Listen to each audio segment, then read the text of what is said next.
주 예수의 은혜와 평강이 있을지어다. 나오미인가 마라인가. 오늘 본문 19절 20절 함께 읽어볼까요? 19절 20절 시작. 이에 그 두 사람이 행하여 베들레헴까지 이르니라. 베들레헴에 이를 때에 온 성읍이 그들을 인하여 떠들며 이르기를 이가 나오미냐 하는지라. 나오미가 그들에게 이르되 나를 나오미라 칭하지 말고 마라라 칭하라. 이는 전능자가 나를 심히 괴롭게 하셨음이니라. 아멘. 나를 나오미라 칭하지 말고 마라라 칭하라. 이는 전능자가 나를 심히 괴롭게 하셨음이니라. 이 말씀을 직역을 하면 나에게 나오미라 부르지 말라, 마라라 부르라. 왜냐하면 전능자께서 나에게 매우 쓰라리게 하셨기 때문이다. 그런 뜻이에요. 이 나오미는 원어의 의미가 즐겁게 하다, 아름답게 하다, 달콤하게 하다. 좋은 뜻이죠. 아마도 나오미 부모가 이름을 지을 때 사랑하는 내 딸의 인생이 즐겁고 아름답고 달콤하게 되기를 바란다. 그런 마음을 담았을 거예요. 그런데 정작 그 나오미의 입에서 나를 나오미라 말하지 말아라, 마라라 칭해라, 마라. 자, 그래서 요즘 마라탕을 즐겨 먹으니까 저는 한 번인가 먹었어요. 그리고 그 뒤로 안 먹었습니다. 그래서 이 마라가 조금 고통스럽더라고. 그래서 제가 중국어를 잘하는 분에게 이 언어적 연관성을 한번 찾아보려고 마라가 무슨 뜻이냐 그렇게 물어봤는데 뭐 맵고 뭐 아무튼 그런 뜻이에요. 언어적 연관성은 없습니다. 그래서 오늘은 마라탕을 연상하시면 안 되고, 이 마라라고 하는 뜻은 물론 음식을 먹고 나서 느끼는 쓴맛이라는 뜻이에요. 그런데 거기에서 유래된 단어인데 괴롭다, 고통스럽다, 그런 말이죠. 출애굽기 15장 23절에 보면 이스라엘 백성들이 애굽 땅을 떠나서 한 지역에 이르렀는데 그 동네 이름이 마라예요. 마라에 이르렀더니 그곳 물이 써서 마시지 못하겠으므로 그 이름을 마라라 하였더라. 좋은 게 아니죠. 나오미는 원래 즐겁다, 아름답다, 달콤하다 그런 이름을 가졌는데 나 그렇게 부르지 말어. 나를 부를 때는 괴롭다, 고통스럽다 그렇게 불러라. 지금 그 얘기인 거예요. 나오미는 지금 자신의 이름의 뜻과는 전혀 다르게 매우 처절하고 피폐한 상황입니다. 아주 절망스럽고 고통스러운 상황이죠. 나오미는 지금 즐겁지도 못하고 아름답지도 못하고 달콤하지도 못합니다. 지금 나오미는 그 이름과는 다르게 마라의 인생, 괴로운 인생 살아가고 있습니다. 그 이유가 무엇일까? 우리는 항상 성경에서 답을 찾잖아요. 이 룻기서 1장 말씀을 보면 원래 나오미는 베들레헴에서 살던 사람입니다. 엘리멜렉이라고 하는 그 남편과 함께 베들레헴에서 살았는데, 그리고 두 아들이 있었죠. 그런데 베들레헴에 흉년이 들었어요. 흉년이 들었다는 것은 지금 개념으로 이해하시면 안 됩니다. 지금부터 3000년도 전 일입니다. 그러니까 그 시대의 흉년이라고 하는 것은 우리도 불과 몇십 년 전만 해도 농사를 천수답으로 지었잖아요. 비가 내리면 물이 있고 비가 내리지 않으면 물이 없는 거예요. 물 없으면 농사 못 짓는 거죠. 그런데 3000년, 3100년 전쯤 흉년이 들었으면 이건 못 사는 거죠. 굉장히 힘든 상황인 거예요. 뭔가 어떻게 시도해야 됩니다. 그래서 흉년이 들었기 때문에 남편과 두 아들이 혹여라도 괜찮을까 하여 모압 지방으로 갑니다. 그 모압 지방으로 갔어요. 그런데 모압 지방에 가서 오늘 본문을 보면은 물론 10년 세월을 훌쩍 지나서 오늘 본문이 등장합니다만은 남편이 죽고 거기서 두 아들이 결혼을 했는데 두 아들도 죽어버려요. 남편과 두 아들이 죽었어요. 그래서 과부된 세 여인만 그 집안에 남게 된 겁니다. 무엇도 없이 바라볼 소망의 후사도 없는 거예요. 여자 셋만 남은 거예요. 참 기가 막힌 일이죠. 지금하고는 또 개념이 달라요. 3000년 전 당시의 과부는 가장 불쌍한 존재입니다. 왜냐하면 집안에 남자가 있다는 것은 노동력이 있다는 것이고 생산 능력이 있다는 거죠. 그리고 그 집안을 지킬 힘이 있다는 겁니다. 그런데 남자가 하나도 없고 여자만 남아 있어요. 그것은 경제력도 없고 그리고 지킬 힘도 없는 가장 무기력하고 무능하고 고통스럽고 연약하고 불쌍한 처지가 된 겁니다. 힘든 상황이에요.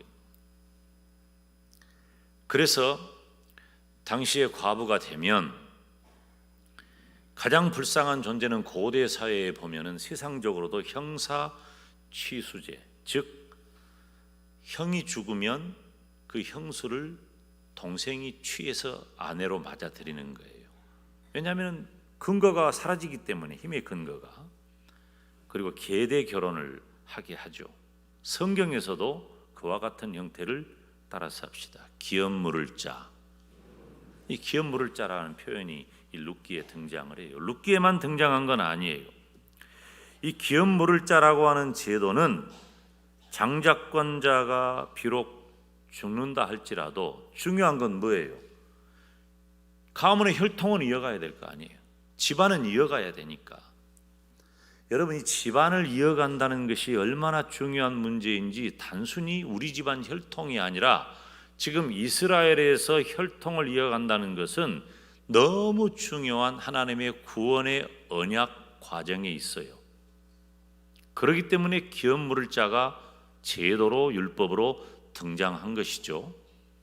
이 기업 물을 자 문제는 지금 잠깐 다룰 수 없어요.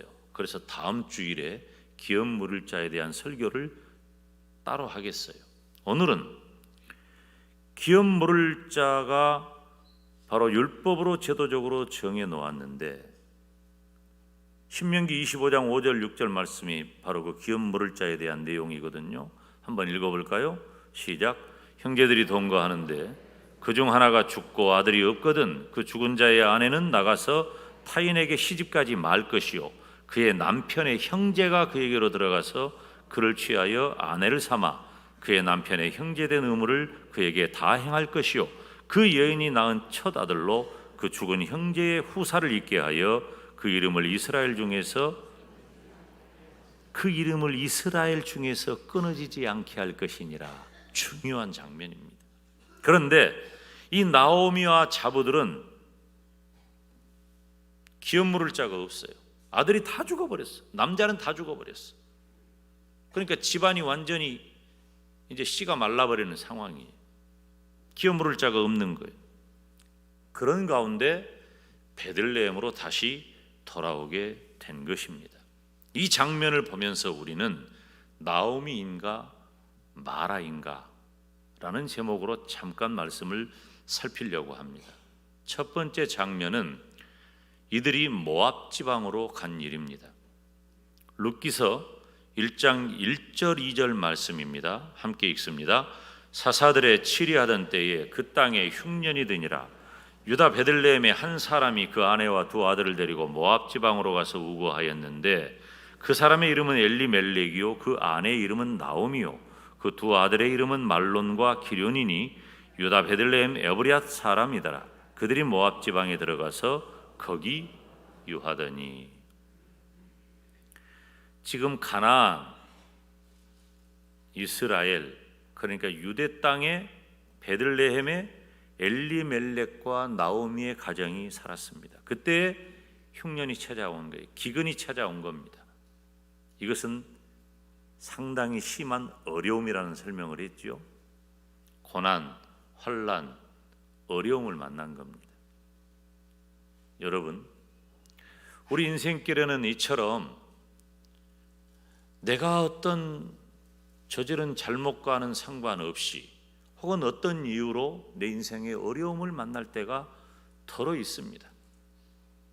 좀 예측하기 어려워 그것 때문에 내 마음이 불편하고 힘들 정도로 어려움이 찾아올 때가 있는 거예요. 그런데 이때가 중요해요. 왜 중요하냐? 지금 이 엘리멜렉 집안이 선택한 것을 보면 왜 이때가 중요한가 답이 있는 거예요. 이 엘리멜렉과 그 집안이 선택한 것은 우리가 모압으로 가자. 모압으로 가자. 거기서 10년을 산 겁니다. 자, 모압 땅은 자기 고향이 아니죠. 베들레헴이 고향이니까. 그런데 이방 지역 먼 다른 지역으로 가서 10년을 살았습니다. 10년을 살면 어느 정도 그 지역에 정착할 때가 된 겁니다. 혹시 우리 영광에 이사 오셔서 10년 정도 지난 분 계신가요? 그러면 영광 사람 다 된 겁니다. 제가 광주에서 46년을 살았는데 지금 영광 산 지 14년 됐어요. 다 저보고 영광 사람이라고 그럽니다. 그리고 그것이 이제 별로 불편하지 않아요. 몇 년 전만 해도 저는 거의 광주 정서였는데 아니 이제는 뭐 10년 정도 될 때부터인가 난 영광 사람이다 하는 생각이 들어요. 그리고 이 구조가 또 그래요. 그래서 어디 갔다 오다가도 영광이라는 단어만 나오면 그냥 마음이 안도감이 있고 또 어디 가서 우리 영광이라는 단어만 발견을 해도 반갑고 영광 사람 다 된 거예요. 이 사람들이 모압에 가서 10년 살았으면 정착할 정도가 된 겁니다. 그런데 뜻하지 않은 상황이 생겼습니다. 그 집안의 남자가 다 죽어버린 거예요. 엘리멜렉도 죽고 두 아들 말론과 기련도 죽어버렸어요. 나오미는 정말 표현할 수 없는 고통과 충격과 낙심이 다가왔습니다. 앞서도 말씀드렸지만은 남자의 역할, 남자가 없다라고 하는 그 집안의 구조를 보면 이건 너무 막막한 겁니다. 나중에 이들이 베들레헴에 돌아와서 겨우 한 일은 보리 이삭을 줍는 정도에 불과해요. 그러니 아무런 힘의 근거가 사라진 겁니다. 그래서 나오미의 고백은 여호와의 손이 나를 치셨다. 내가 여기서 갈 때에는 풍부하게 갔지만 다 가지고 갔지만 돌아올 때는 다 잃어버렸다. 아무것도 없다고 스스로 표현합니다. 모압으로 간 것은 두말할 것도 없이 불신앙의 길입니다. 여러분, 우리에게 무언가 어려움을 만날 수 있어요. 흉년이 찾아올 수 있어요. 흉년이 찾아왔다고 모압으로 가면 안 된단 말이에요, 지금. 그런데 이 사람들이 선택한 것은 모압을 선택해버린 거예요. 이게 문제인 거예요. 눈앞에 닥친 흉년이 문제가 아니라 그 흉년 때문에 내가 어떤 결정을 해야 할 때 모압으로 가는 결정을 해버린 것이 정말 큰 문제라는 거죠. 그래서 모압으로 간 불신앙의 길은 마라의 길, 괴로움과 고통의 길이 되고 맙니다. 여러분, 이 모양 저 모양으로 어떻게 해보면 뭔가 해결될 것 같죠? 잘 될 것 같죠? 세상적인 가치와 기준으로 천만의 말씀입니다. 저와 여러분은 삶의 체계가 달라진 사람이에요. 이스라엘 백성은, 이스라엘 민족은, 엘리멜렉의 집안은 하나님을 섬기며 살아야 할 집안인 거예요. 근데 왜 모압으로 가냐 그 말이에요. 저와 여러분은 삶의 체계, 즉 삶의 방식이 달라졌어요. 예수님을 믿고 구원받아 천국 갈 하나님의 사람, 하나님의 백성, 하나님의 자녀예요. 그러면 우리는 하나님의 백성, 하나님의 사람, 하나님의 자녀답게 우리가 혹여라도 만날 어려움이 다가온다 할지라도 그 방법을 선택해야 되는 거예요. 그런데 모압으로 가버려요? 그러니까 마라가 되는 거예요. 베들레헴은 보통 땅이 아닙니다. 미가서 5장 2절을 보면 베들레헴 에브라다야 너는 유다 족속 중에 작을지라도 이스라엘을 다스릴 자가 내게서 내게로 나올 것이라. 그의 근본은 상고의 태초이니라. 복된 도시입니다. 복된 땅이에요. 하나님의 언약의 역사가 흘러가는 곳이 베들레헴입니다. 그 복된 땅을 놔두고 모압으로 가요? 안 돼요. 여러분, 어려움이 없을 수 없지만 내가 만난 어려움이 있다 할지라도 그것 때문에 내가 하나님 손 놔버리고 세상적인 가치와 기준을 선택하면 그것이 바로 나오미가 아니라 마라가 되는 길이에요. 안 됩니다. 절대로 안 돼요. 깜빡깜빡하면 안 돼요. 흉년을 피하려던 것뿐인데 삼부자를 잃어버리는 더 큰 고통이 그들에게 다가와 버렸잖아요. 잘 될 걸로 알고 좋을 걸로 알고 좋게 하기 위해서 떠났던 모압의 길이 삼부자를 잃어버리는 그 엄청난 마라가 될 것을 누가 알았겠어요? 여러분, 지금 중요합니다. 지금 중요해요. 내 인생에 내가 무언가를 결정해야 할 중요한 그 일에 모압으로 가지 마세요. 베들레헴에 머물러야 돼요. 하나님을 떠나지 마세요. 하나님 안에 있어야 돼요. 하나님 붙잡아야 돼요. 하나님과 함께 해야 돼요. 그것이 우리 믿음의 사람인 거예요.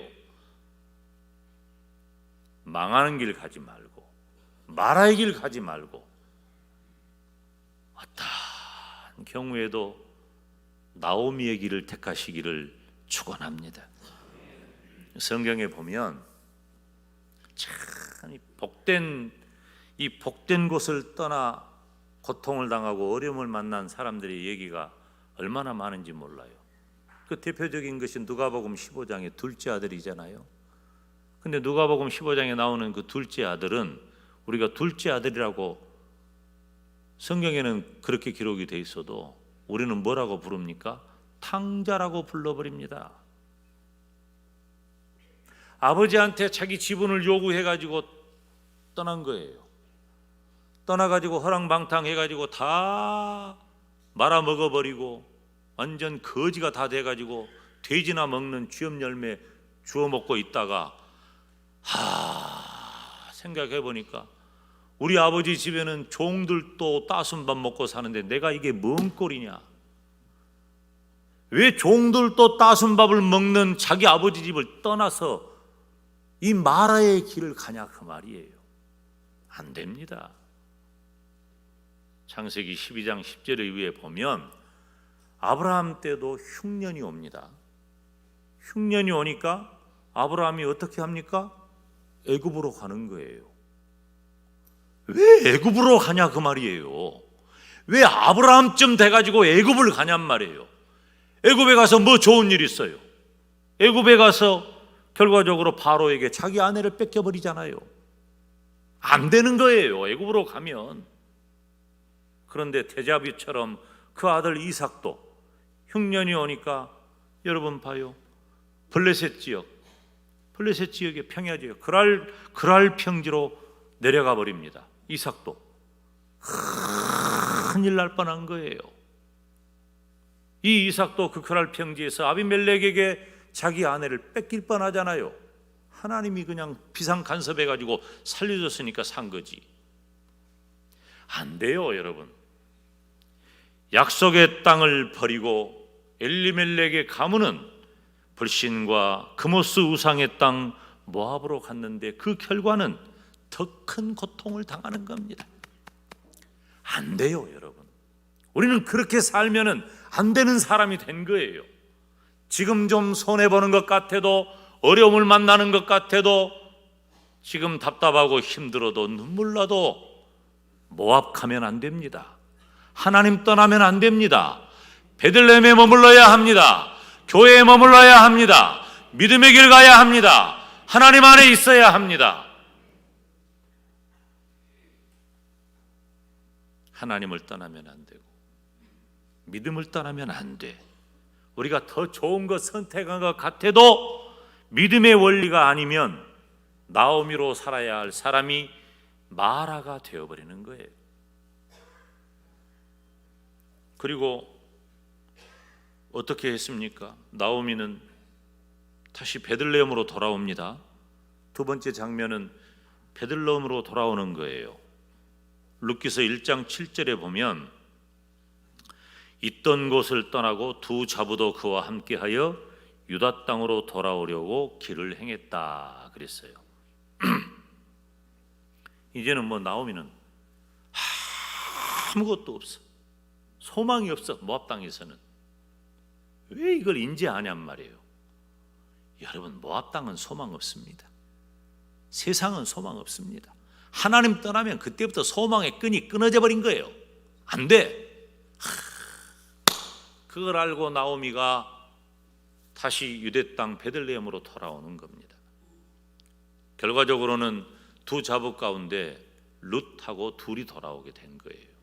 그래서 오늘 본문 19절이죠. 19절 한 번 더 읽어볼까요? 이에 그 두 사람이 행하여 베들레헴까지 이르니라. 베들레헴에 이를 때에 온 성읍이 그들을 인하여 떠들며 이르기를 이가 나오미라 하는지라. 베들레헴 사람들이 10년이 지났어도 나오미를 알아본 걸 보면 아마도 나오미와 엘리멜렉 그 집안이 유력했든지 아무튼 미인이었든지 어찌 되었든지 나오미는 사람들에게 알려진 인물이었던 것 같아요. 유다는 어떤 땅입니까? 약속의 땅 가나안이에요. 신앙의 땅입니다. 하나님께서 애굽이 훨씬 먹고 살기 좋지만 하나님의 백성 이스라엘 민족은 너희들 거기 있지 마라. 내가 너희들을 위해 가나안 땅을 준비했으니까 글로 가야 돼. 왜? 애굽은 하나님을 섬기며 살기에 적합하지 않기 때문에 하나님의 백성을 쏙 뽑아서 가나안 땅에 내어놓고 가나안 땅에서 너희들이 여기서 나를 섬겨라. 여기서 나만 섬겨라. 그러면 이곳을 적과 꿀이 흐르는 땅이 되게 하고 내가 너희들을 통해서 창대한 역사를 이룰 것이다. 그 약속의 땅인 거예요. 그래서 그들이 베들레헴으로 다시 돌아왔는데, 베들레헴이라고 하는 말은 떡집이라고 하는 뜻이죠. 여러분, 저는 이 단어에 감격합니다. 여러분, 생명의 떡이신 예수님께서 베들레헴에서 나셨잖아요. 저는 이 베들레헴이 떡집이라는 이 해석을 처음 들었을 때, 제가 청년 때인데요, 그 말에 너무 감격해 버린 거예요. 그렇구나. 생명의 떡이신 예수님이 나신 곳이구나. 그러니까 떡집이지. 여러분, 믿음의 길이야말로 나오미의 길로 가는 거예요. 기쁨, 즐거움, 평안함, 감사함, 형통함, 달콤함. 그 베들레헴에 가야 되는 거예요. 베들레헴에 가서 결국 하나님께서 기업 물을 자 보아스를 예비해 놓으십니다. 그리고 보아스를 통해서 나오미의 자부 룻은 룻은 모압 이방 여인이에요. 그런데 여러분 보세요. 이방 여인 룻에게서 어떤 역사가 일어날까요? 보아스, 기업 물을 자 보아스와 결혼한 룻은 오벳을 낳습니다. 오벳은 이새를 낳습니다. 이새는 여러 아들을 낳았는데 그 중에 한 아들의 이름이 여러분이 잘 아는 다윗입니다. 그러니까 이스라엘의 왕이 된 다윗의 증조 할머니가 되는 거예요. 할렐루야. 베들레헴에 안 왔으면 이런 일이 없다니까. 베들레헴에 오니까 이런 역사가 일어난 거예요. 베들레헴에 오니까. 하나님 떠나면 이런 역사가 없는데 하나님께로 돌아오면 이런 역사가 일어나는 거예요. 하나님께 돌아오고 믿음을 지키면 비록 마라의 시간이 나에게 있다 할지라도 나오미의 시간은 반드시 찾아오게 될 줄로 믿습니다. 역대상에 보면 야베스에 대해서 기록하죠. 우리가 잘 아는 인물이죠. 역대상 4장 9절로 10절 말씀을 보면 함께 읽어봅니다. 야베스는 그 형제보다 존귀한 자라. 그 어미가 이름하여 야베스라 하였으니 이는 내가 수고로 낳았다 함이었더라. 야베스가 이스라엘 하나님께 아뢰어 가로되 원컨대 주께서 내게 복에 복을 더하사 나의 지경을 넓히시고 주의 손으로 나를 도우사 나로 환난을 벗어나 근심이 없게 하옵소서 하였더니 하나님이 그 구하는 것을 허락하셨더라. 아멘. 나오미의 집안은 원래 베들레헴에 있다가 모압으로 가서 어려움을 만나 마라의 길이 되었지만 야베스는 근본적으로 이름이 김고통이에요. 김 목사가 아들 낳았는데 이름을 김고통이라고 짓겠어요? 근데 야베스라고 하는 이름이 괴로움, 수고로움, 고통 그런 뜻이에요. 어떻게 그런 이름을 지었을까? 그러니까 야베스는 출생부터 처음부터 근본부터 안 된 사람이에요. 고통이니까. 그런데 근본부터 안 되었던 그 야베스가 하나님을 신앙한 겁니다. 하나님을 믿고 하나님 앞에 자신의 일생을 놓고 기도하기를 하나님 나에게 복을 주세요. 내 이름이 고통입니다. 나에게 고통이지만 복을 주세요. 내 지경도 넓혀주세요.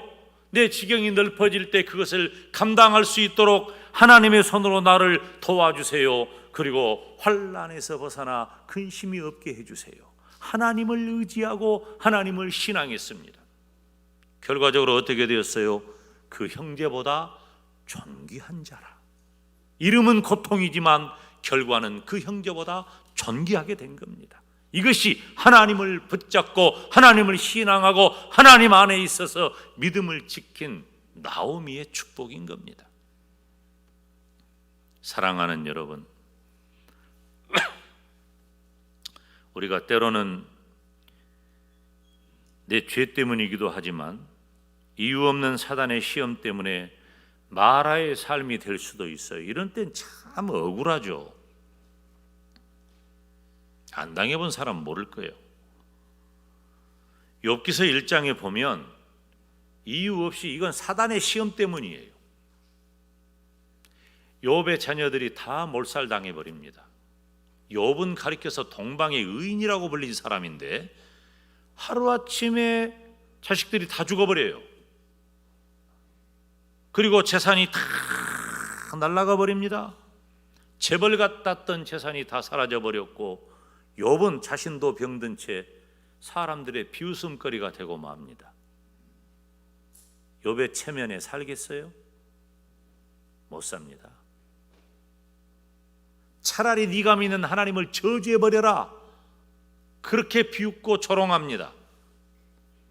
그런데 욥은 모압으로 안 갑니다. 욥은 베들레헴에 머뭅니다. 욥은 하나님 안 떠납니다.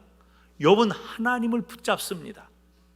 내가 태어날 때 적신으로 오지 않았느냐? 아무것도 안 가진 벌거숭이 맨몸으로 오지 않았느냐? 나에게 주신 이도 하나님이고 가져가신 이도 하나님이니 나는 그 하나님께 찬송할 수밖에 없다. 이 정도면 조금 정상은 아니죠.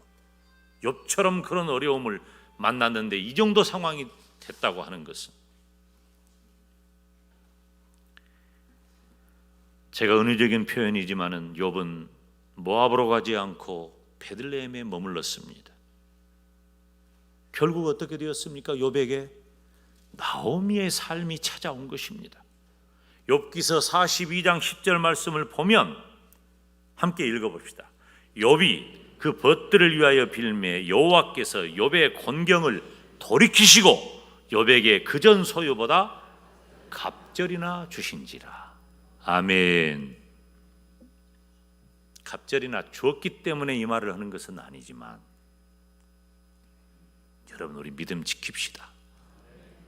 좀 힘들고 어렵다고 믿음 놔두고 세상적인 방법 택해가지고 내가 예수 믿는 사람인지 아닌지도 정체도 모를 그런 길 가면 안 돼요. 믿음 지키며 살아야 돼요.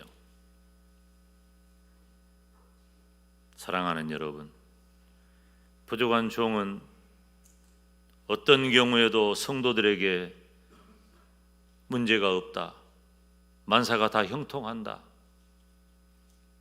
제가 이렇게 말할 수 없어서 너무 힘듭니다. 사실 제가 여러분 앞에, 여러분 걱정 하나도 하지 마시오, 우리는 만사가 다 형통할 것이요, 내가 이렇게만 말할 수 있으면 얼마나 좋겠어요. 그런데 우리에게도 힘든 일은 찾아옵니다. 예외 없이 찾아와요. 제가 이제 언론을 대할 때가 많은데 저에게 인터뷰를 하고 그럴 때 그런 질문을 덜어 해요. 목사님이 힘들 때는 어느 때가 힘드십니까? 그런 질문을 해요.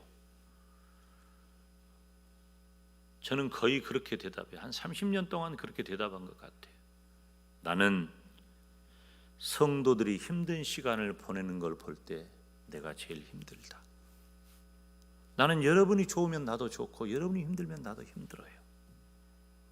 아마 하나님이 여러분에게 고의적으로 나쁜 분이 아니기 때문에 하나님께서 여러분들이 힘들고 어려운 시간을 지내는 것을 유심히 보셔요. 그리고 때를 기다리시는 거예요. 제가 여러분들에게 문제가 없고 만사가 다 형통한다고 말할 수는 없지만 이 말은 할 수 있어요. 마라의 시간을 믿음으로 견디면 나오미의 시간은 반드시 다가온다. 믿음으로 잘 견디면 기쁨, 즐거움, 평안함, 이 나오미의 시간은 분명히 나에게 찾아올 줄로 믿습니다. 나오미인가 마라인가? 저와 여러분은 하나님을 더욱 의지하고 믿음 따라 사시기를 주님의 이름으로 축원합니다.